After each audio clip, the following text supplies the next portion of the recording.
Votre invité à présent dans la grande interview en direct sur Boursorama, c'est Stéphane Pallez. Bonjour. Bonjour. Merci d'être là avec nous, PDG de la Française des Jeux. Hier, des résultats records ont été publiés. Fort rebond de l'activité post-pandémie, entre guillemets. On comprend bien que les Français ont repris goût pour les jeux d'argent et les jeux de hasard. 19 milliards d'euros de mise investie l'an dernier, c'est du jamais vu. Voilà, comment expliquer que les Français, comme ça, aient retrouvé, ou en tout cas jouent comme jamais, pas retrouver, mais jouent comme jamais? En fait, on a juste retrouvé notre trajectoire de croissance telle qu'on la voyait au moment de notre IPO fin 2019. en fin 2019. Voilà. Donc, à cette époque-là, on disait qu'on était sur une trajectoire de 3 à 4% de croissance, en étant raisonnable dans les prochaines années, puisqu'on avait donné des guidance moyen terme. Donc la vérité, c'est qu'on a eu quand même un trou d'air en 2020, notamment premier semestre 2020. Quand tous les bureaux de vente sont fermés. Alors, nous, on était dans des commerces essentiels. Donc, en fait, vous allez me dire, ils n'étaient pas fermés puisque c'était des buralistes et des marchands de presse.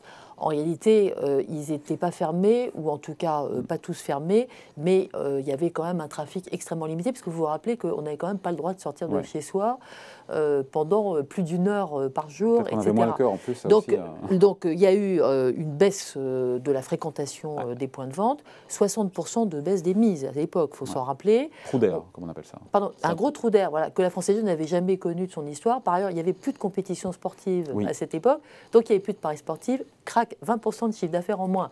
Donc voilà, donc en fait, on est revenu.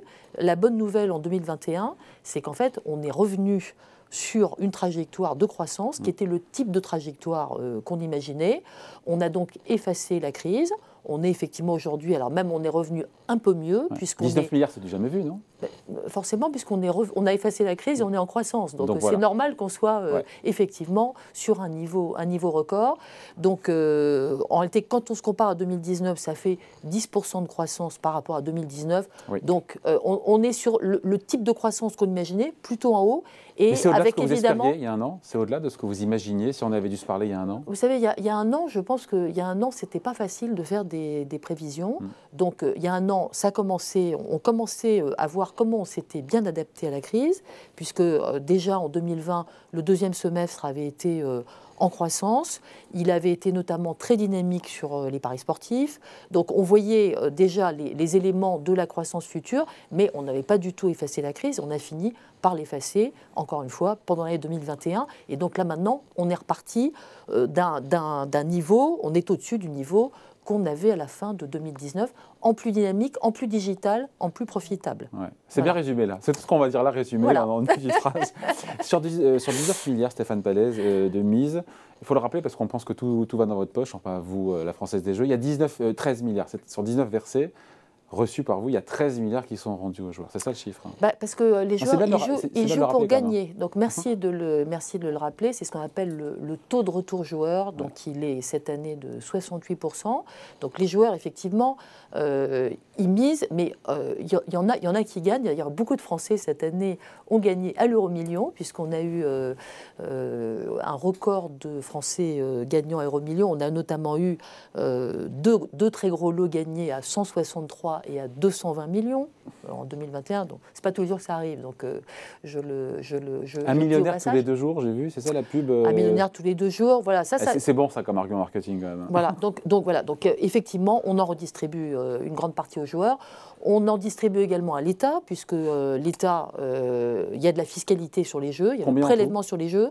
Cette année, on a distribué plus de 4 milliards. Voilà, donc 4,1 milliards exactement de prélèvements sur les jeux à l'État, hors dividende, puisque l'État est aussi actionnaire. Voilà, et ça fait partie de notre modèle. Ça avait été beaucoup discuté lors de la privatisation. Est-ce que l'entreprise Française des Jeux, étant privatisée, elle va continuer de générer ses recettes fiscales pour l'État? Oui, bien entendu, et elles sont proportionnelles à notre croissance. Donc coût double. Oui, mais les dividendes, c'est rien par rapport à ça. Ça, c'est vrai. Résultat net, 294 millions d'euros. Puis sur 1 million, bien sûr, il y avait une autre possibilité, plus 45% par rapport à 2019. Donc même financièrement, vous avez effacé la crise? Alors, parce qu'effectivement, donc, on est revenu en croissance. Donc, ça, c'est la croissance des mises et du chiffre d'affaires dont on a parlé. Ensuite, on a amélioré notre profitabilité. Oui. Donc, notre EBITDA, effectivement, il a cru plus rapidement que notre chiffre d'affaires. On a un EBITDA donc, de 522 millions cette année, avec une marge qui est donc à peu près à 23%, oui. 23,1 exactement. Et notre résultat net augmente encore plus que notre EBITDA. Là-dessus, on a des effets, notamment, on a des très bons revenus financiers cette année parce qu'on a investi dans des licornes. Dans le cadre de nos investissements, notre petite poche d'investissement private equity, ouais. On a fait des très belles plus-values. Sur lesquelles, en l'occurrence? Alors, toutes les licornes qu'on connaît habituellement dans le... Parce qu'on les reçoit ici, sur ce plateau aussi, voilà, c'est pour ça. Donc, non, mais je ne vais pas en citer, mais voilà. Mais on a un petit portefeuille, mais qui a très, très bien performé. Ça, on l'a tous vu. Donc, au total, et on n'a pas d'éléments exceptionnels négatifs, donc on a un résultat net qui augmente de 38%.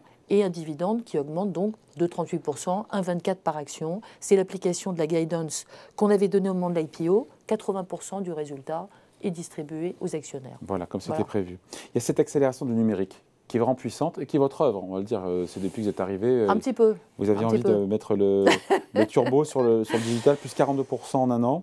Ça s'est accéléré pendant la crise sanitaire, mais voilà, on a tous basculé. Alors, ça pèse aujourd'hui 10% des mises, c'est ça? 11%. 11%, j'en précise. C'était moitié moins juste avant la crise. 6%. C'est ça. Ouais. 6% il y a 2 ans. Ah, oui. Je suis précise. Oui, hein, de 6 à 11. 6 à 11. Oui, absolument. C'est effectivement quelque chose sur lequel on a investi depuis que je suis arrivée à la Française des Jeux. En 2014. Fin 2014. Ouais. Donc, c'est le fruit de nos investissements. D'abord, il y a eu effectivement une accélération pendant la crise. Donc, en fait, on avait une trajectoire d'accélération du digital. On l'a accélérée de 2 ans. Voilà. Mais on l'avait, cette trajectoire. Simplement, on est aujourd'hui déjà à 11%, au lieu peut-être d'être un petit peu moins élevé dans notre trajectoire initiale. Et à 20 en 2025.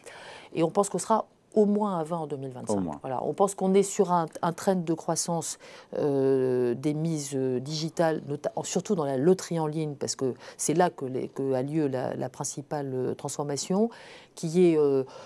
au moins de 20% par an. Donc là, le 42% est encore, l'année dernière est encore un peu lié aux conditions exceptionnelles qui font que les gens étaient quand même plus chez eux, moins dans nos commerces. Là, ils sont plutôt revenus. Donc on a beaucoup de joueurs maintenant qui sont omnicanaux, qui jouent tantôt... Ça, c'est hyper intéressant. Qui jouent tantôt dans les points de vente. 60% des joueurs en ligne jouent aussi en point de vente. Parce qu'on pourrait dire que ça se cannibalise les uns les autres entre le physique et le digital. Non, c'est omnicanal maintenant. Alors nous, on est vraiment sur la loterie, on est vraiment dans une logique d'omnicanalité et on est très attaché à notre réseau de points de vente, qui est le plus grand réseau de proximité de France, 30 000 points de vente, qui est un très bon réseau, qui est en croissance cette année aussi.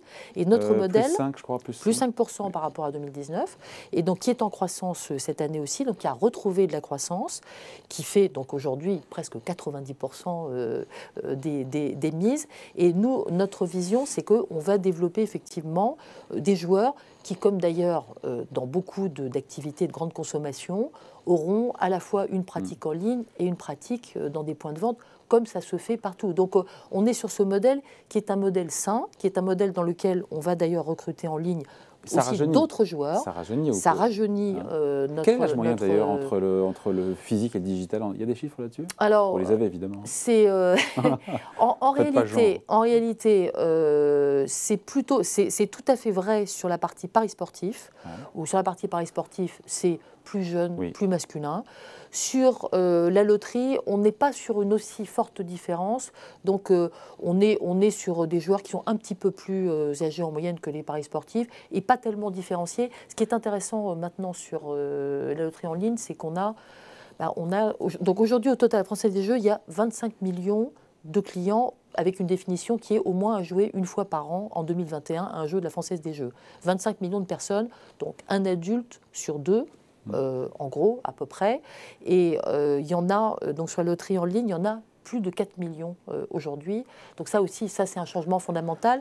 Et encore une fois, d'une manière qui ne cannibalise pas, mais qui au contraire est complémentaire de notre point de vente. C'est ça notre stratégie. Est-ce que Stéphane Palais, les grands classiques qu'on a en physique, l'euro million, le loto, le cash, tout ça, est-ce que ce sont les mêmes best-sellers qu'on a en ligne Oui, j'imagine que oui, mais bon... Alors, la réponse est oui, et même la réalité, c'est que les joueurs, ils vont d'abord en ligne pour jouer à Euromillions et aux jeux de tirage, parce que ce sont des jeux sur lesquels il y a comment dirais-je, il peut y avoir besoin, enfin on peut avoir envie de participer à un tirage parce qu'on voit que le tirage va se produire prochainement avec des lots très élevés, et on peut être chez soi et ses points de vente fermés, ou ne pas avoir envie de sortir de chez soi. Donc souvent les gens vont en ligne parce qu'en fait, ils veulent jouer à nos jeux de tirage. Donc on a eu cette année, et ça fait partie du modèle, une très très belle année en termes de croissance des jeux de tirage. Ils ont cru de 7% cette année, avec Euromillions et Loto qui ont atteint effectivement des très bons niveaux de jackpot. Ça fait un flux de joueurs en ligne qui est, et que, après, à qui nous montrons qu'il y a d'autres jeux en ligne qui sont soit la traduction de nos jeux de grattage, mais qui sont évidemment qu'on appelle plutôt jeux instantanés, parce qu'on ne gratte pas sur un écran, en tout cas sauf pas encore. Sauf si on veut l'abîmer. Voilà. Ou d'autres jeux qui sont des jeux spécialement conçus pour le site en ligne. Ouais. Donc cette bonne dynamique vous permet aujourd'hui de relever, vous l'avez annoncé, vos objectifs pour 2025. Absolument. Notamment, moi j'ai retenu en matière de marge, c'est-à-dire qu'en fait on serait quasiment à 25%. Alors on pense qu'on sera au-dessus de 25%. Ça c'est effectivement, c'est le fruit d'une combinatoire qui est donc d'abord d'une croissance plus rapide. Une croissance plus rapide qui est notamment avec quand même une contribution nouvelle de nos activités de diversification. Ah oui, je voulais en parler. Ça, c'est un point important. Qu'est-ce qu'on appelle diversification pour la France? Alors, diversification, c'est le fait de pouvoir régler ses factures, voilà, chez. Alors, il y en a deux principales aujourd'hui. Alors, il y a celle qui consiste effectivement à proposer des services de paiement de proximité en point de vente. Ça marche bien. Ça marche très bien. Concrètement, rappelons un petit peu ce que c'est juste. Alors, ça consiste. En fait, nous avons gagné alors, ça devait être fin 2019. Nous avons gagné un appel d'offres de la DGFiP, Direction générale des finances publiques. Voilà, pour pouvoir payer ses impôts ou des amendes ou des factures de services publics locaux grâce donc à un QR code que vous trouvez sur le document qui vous est envoyé et qui vous permet d'aller le présenter chez le buraliste et de payer directement en liquide ou en cash. Donc ça, en liquide ou en cash, c'est pareil. Vous avez, les deux sont possibles. Oui. Les deux sont possibles. En gros, vous pouvez le payer au buraliste avec votre QR code qui sert effectivement de preuve. Donc on a gagné cet appel d'offres avec la Confédération des buralistes. On devait, notre obligation minimale, c'était de déployer dans 4000 points de vente sur le territoire. Ça, c'était pour que ça puisse mailler l'ensemble du territoire français. Ouais. En fait, ça a eu tellement de succès qu'on en a maillé 12 000. D'accord, 3 fois plus. Oui, donc en fait, plus d'un tiers de notre réseau a demandé et ça marche, à pouvoir au-delà du maillage, 2 millions de transactions. Donc ça marche notamment alors avec des périodes de pointe liées au paiement des impôts, saisonnalité, évidemment. Aux surprises, voilà, mais pas seulement. Et ce qui est intéressant, c'est qu'en plus, de la marge pour vous, ça génère de la marge ou c'est plus un service. C'est surtout pour nous, c'est surtout un mode de diversification qui apporte du trafic dans nos points de vente. Donc c'est bon pour nos détaillants, c'est bon pour nous. On paye ses impôts et on prend un petit ticket. Éventuellement, pourquoi pas. Et ce qui est intéressant, c'est que cette année, on va aller chercher à élargir ce service à d'autres types de factures, puisque maintenant nous avons les autorisations de l'ACPR, de l'organisme de régulation bancaire, pour agréer 5 000 buralistes parmi les 12 000, chez qui on pourra payer sa facture d'électricité, d'eau ou de loyer en fonction des accords qu'on passera avec ces facturiers. Donc c'est quelque chose qui va s'étendre. Donc ça, c'est la diversification, c'est de la croissance, c'est de la marge à horizon 2025. Aujourd'hui, c'est surtout de la diversification pour nos points de vente. Pour avoir du trafic dans les points de vente. Du trafic, c'est fondamental, parce que c'est des points de vente qui ont besoin d'avoir des gens. Donc ça, c'est un premier type. Oui. Deuxième type de diversification. En Amérique du Nord, j'ai vu, en Amérique du Nord, des paris sportifs, une offre de paris sportifs. Je me suis dit, tiens. Alors, donc, nous sommes un opérateur de paris sportifs, donc en point de vente et en ligne. Nous avons donc un savoir-faire technologique, nous avons une plateforme, nous avons des coteurs, nous avons tout ce qui permet d'offrir une offre B2B à l'international, ce qu'on avait d'ailleurs commencé à faire d'ores et déjà en Europe. Et effectivement, depuis cette année, nous opérons l'offre de paris sportifs de 2 opérateurs canadiens, Ontario et Alberta, qui ont démarré une offre de paris sportifs en point de vente et en ligne, et nous avons gagné ce marché, et nous l'opérons à partir de la France et de l'Angleterre, puisqu'on a nos actifs technologiques et vous avez vocation en France. À continuer ce type à aller à l'export, puisque effectivement notre offre est compétitive, qu'elle a rencontré ce succès, y compris, encore une fois, c'est pour ça que c'était assez amusant de se retrouver en Ontario à opérer une offre de France. Donc on pense que oui, il y a beaucoup de potentiel, puisqu'en fait le marché des paris sportifs est un marché qui se développe dans l'ensemble du monde. Il y a beaucoup de nouveaux opérateurs, notamment en Amérique du Nord, qui étaient plutôt moins développés, qui étaient en retard sur l'Europe sur ce sujet, parce que ça a longtemps été interdit. Voilà, donc maintenant qu'ils ont ouvert le marché, donc beaucoup de nouveaux opérateurs arrivent. Ça pourrait peser combien, tout ça, la diversification au sens large? Alors, encore une fois, on n'a pas donné d'objectifs détaillés, chiffrés, parce que pour l'instant, on est plutôt dans l'investissement, dans la croissance, mais en fait, ça compte dans la croissance à horizon 2025, donc entre 4 et 5% de croissance par an d'ici 2025, et ça compte aussi, évidemment, dans la marge supérieure à 25% que nous avons en tête. Stéphane Pallez, c'est un ticket gagnant pour l'investisseur, évidemment, la Française des Jeux. Depuis l'introduction de 19,50 €, on est sous 40, ça fait plus du double. Donc là, pour le coup, très bien. Après, c'est vrai que j'ai regardé le graphe sur Boursorama. C'est vrai que le point haut était atteint en juin dernier. On était autour de 52 €, je parle sous votre contrôle. On a passé le 50. Le titre cote, alors 37-38, là aujourd'hui, on se parle. Comment vous expliquez ce repli par rapport à ce plus haut, alors que vous annoncez des résultats records et une nouvelle trajectoire, de nouvelles ambitions relevées? Alors, il est toujours risqué. Non, il est risqué de prévoir ce que vont faire les marchés. On peut tenter quelques éléments d'explication sur ce qui s'est passé, parce qu'en fait, ça se voit assez bien dans le graphe.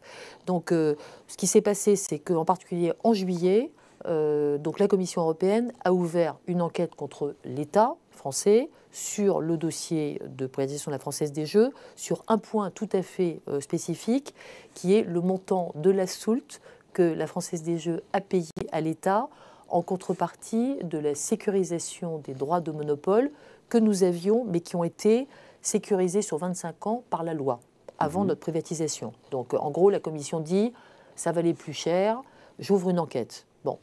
Donc c'est ça qui a pesé sur le titre. Donc l'investisseur n'aime pas l'incertitude. À juste titre. À juste titre. Qui aime l'incertitude, hein. Qui aime l'incertitude. Bon, après, voilà, il n'aime pas l'incertitude.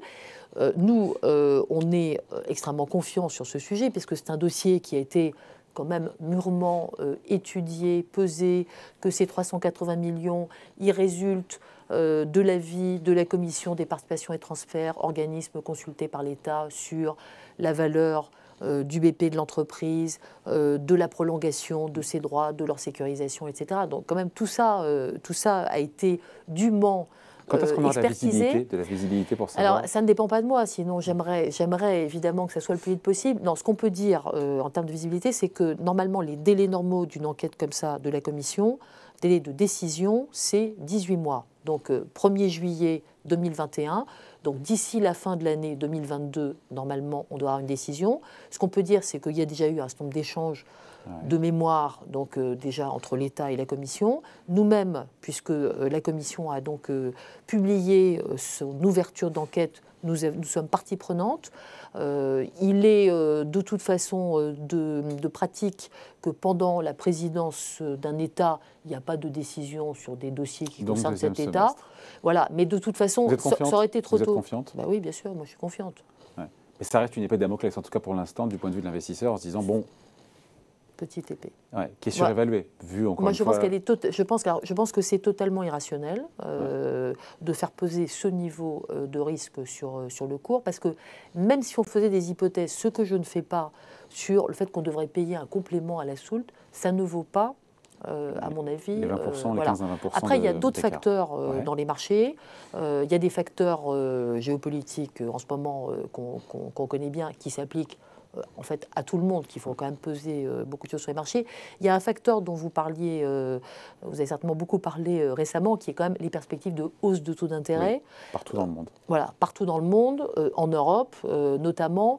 Nous, on est une valeur de rendement. On est une valeur de rendement. Donc en fait, les gens nous comparent, et on est une très bonne valeur de rendement. Combien de rendement en pourcentage, en gros? Alors aujourd'hui, on doit être au-dessus de 3%. Voilà, donc c'est un rendement tout à fait sympathique, d'autant qu'il est quand même bien récurrent, si je puis me permettre. Et que, là, pour le coup, il y a de la visibilité. Voilà, il y a de la visibilité. Donc moi, je ne vends pas seulement un rendement une année, je vends du rendement récurrent dans la durée. Ça, je pense que ça a beaucoup de prix pour les épargnants. Je suis une valeur plutôt défensive de ce point de vue-là. Donc ça, je pense que ça devrait être bien valorisé, y compris dans des marchés un petit peu nerveux.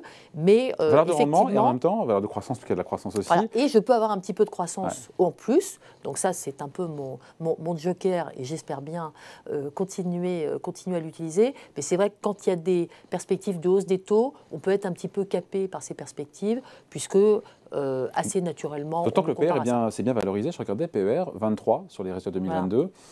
C'est bien valorisé déjà. Voilà. Comme Air Liquide. Hein? C'est ce que disaient les Échos ce matin. C'est vrai? Les Échos ce matin, alors là je cite l'article de Crip des Échos, disent deux valeurs qu'on doit avoir en portefeuille, la Française des Jeux et Air Liquide. Moi, elle est bonne la comparaison. Merci d'avoir... On en reparlera en fin d'année quand on en saura plus sur la Commission européenne. Merci d'être passé nous voir. Merci Stéphane beaucoup. Pallès, donc la PDG de la Française des Jeux, invité de la grande interview en direct sur Boursorama. Merci. Merci.